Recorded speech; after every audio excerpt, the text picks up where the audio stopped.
مومن تو وہ ہیں جو اللہ پر اور اس کے رسول پر ایمان لائے، اور جب کبھی ایسے کام کے لیے جو جمع ہو کر کرنے کا ہو پیغمبر کے پاس جمع ہوں تو ان سے اجازت لیے بغیر چلے نہیں جاتے۔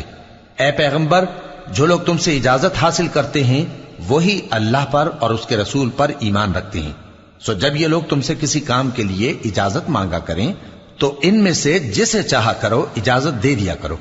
اور ان کے لیے اللہ سے بخشش مانگا کرو، کچھ شک نہیں کہ اللہ بخشنے والا ہے، مہربان ہے۔ مومنو، پیغمبر کے پکارنے کو ایسا خیال نہ کرنا جیسا تم آپس میں ایک دوسرے کو پکارتے ہو، بے شک اللہ کو وہ لوگ معلوم ہیں جو تم میں سے آنکھ بچا کر کھسک جاتے ہیں۔ تو جو لوگ ان کے حکم کی مخالفت کرتے ہیں ان کو ڈرنا چاہیے کہ ایسا نہ ہو کہ ان پر کوئی آفت پڑ جائے